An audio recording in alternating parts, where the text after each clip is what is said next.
los tres poderes se pusieron de acuerdo, ¿no? O sea, muy bien la iniciativa del presidente que dijo, bueno, ese dinero sería para los damnificados.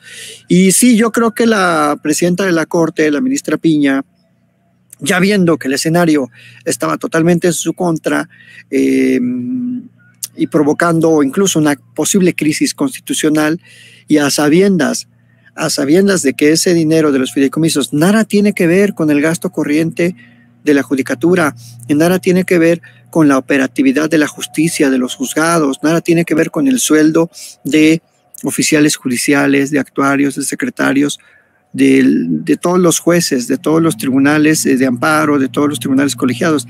No tiene nada que ver ese dinero. Ese dinero es un guardadito, porque recordemos, y con esto quiero aclarar que un fideicomiso es una figura del derecho mercantil, especialmente el derecho bancario, por medio de cual una persona le da a un banco, normalmente a un banco o a una institución financiera o bancaria, le transfiere la propiedad de unos bienes o de dinero para que éste a su vez se la administre y la gestione a favor de esa misma persona o de otras.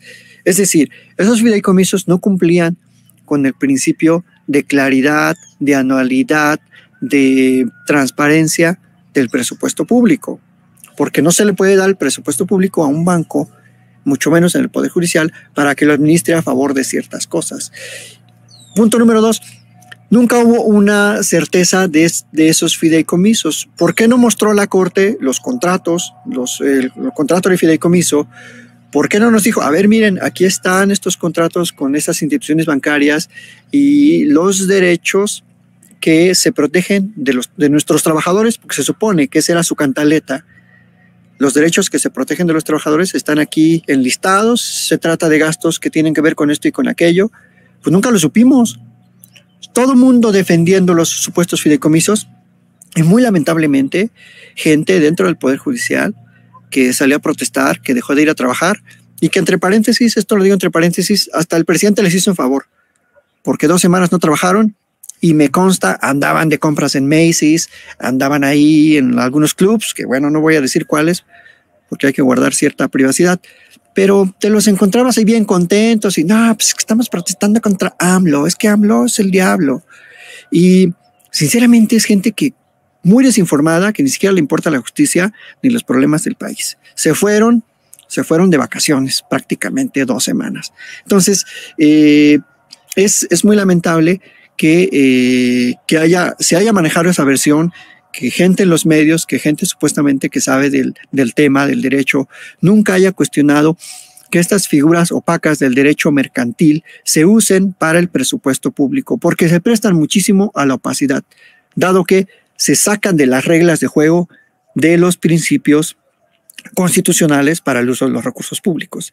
Y bueno, ya la solución me parece muy acertada, la respuesta de la ministra, la respuesta también de la Cámara de Diputados, de la Cámara de Senadores, la muy atinada intervención de Luisa María Alcalde el día de ayer, ya coordinando el diálogo, y creo que a partir de ese momento pues va a haber un diálogo más cercano. Era así, se prestaba cierta atención a cierto ambiente peligroso, de crisis constitucional, el que un poder quisiera dominar a otro, ¿no? O sea, me refiero a que el Poder Judicial quisiera darle órdenes presupuestarias a la Cámara de Diputados. Eso no se puede, son palabras mayores. O sea, la Cámara de Diputados tiene esa facultad exclusiva porque representa al pueblo, los intereses de nosotros, de quienes los elegimos. Ni siquiera el Senado, ni siquiera el presidente de la República, es la Cámara de Diputados. Ahí estamos representados con voto directo y plurinominales a la ciudadanía. Entonces, qué bueno, porque se pone fin a esa tensión y se demuestra lo que sosteníamos quienes estamos a favor de la extinción de los fideicomisos, que no son esenciales para el Poder Judicial, o sea, nunca fueron esenciales. Tan es así que ahora se van a ir para los damnificados de Guerrero, de Acapulco, de Coyuca y de muchas otras comunidades, porque hay muchas comunidades pobres. El huracán penetró muy dentro de tierra, y hay muchas comunidades pobres que ojalá les llegue. Ya se están haciendo los censos, ya está el plan, ya está todo. Ayer el presidente informó bastante bien con todo el gabinete, y Se demuestra entonces que los fideicomisos, pues, no tienen nada que ver con el sueldo. O sea, yo les decía a algunos colegas, bueno, ¿ya te descontaron? ¿Ya no te están pagando hoy? Porque pues si ya los extinguieron, ¿ya no te están pagando? ¿Ya andas en la calle? ¿Ya te duermes con periódicos ahí debajo de una banca porque ya te quitó tu sueldo el presidente López Obrador, el dictador López Obrador?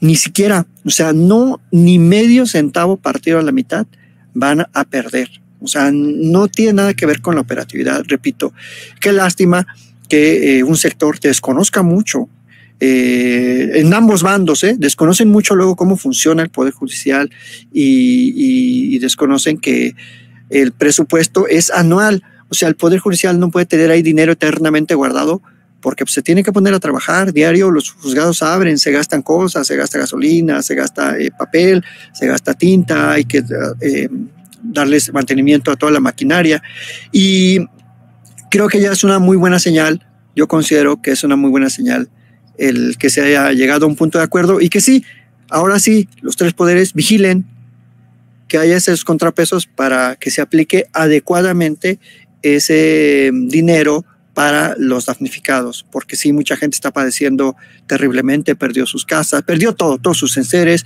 toda su vida.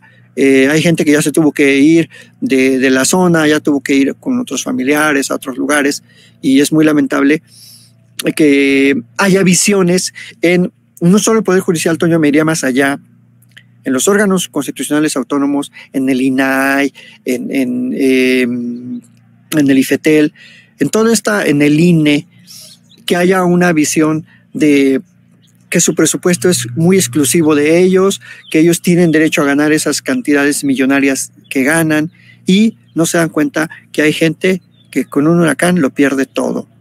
Eso es lo que deben visualizar todos estos personajes. Abrir los ojos un poquito a la justicia social y decir, oiga, soy un privilegiado que tenga de aguinaldo $500,000 cuando esta gente se quedó en la calle. O sea, prácticamente empezar su vida de cero. Es terrible lo que está pasando en Guerrero y es terrible que no haya esa poquita conciencia que se les pide, que ni siquiera se les está quitando su sueldo, se les está diciendo, no te podemos pagar como trabajador del Estado unas cantidades millonarias. Entonces, creo que con ese panorama general, Toño, yo podría concluir, ¿no? este tema. No sé si hay alguna otra cuestión que te interese tratar y que a la audiencia le interese. Sí, doctor, ya para cerrar, pues sí que es una persona muy, muy ocupada, pero pues, hablar precisamente de esos fideicomisos que existen aquí y allá, y le pido al equipo que nos grabe.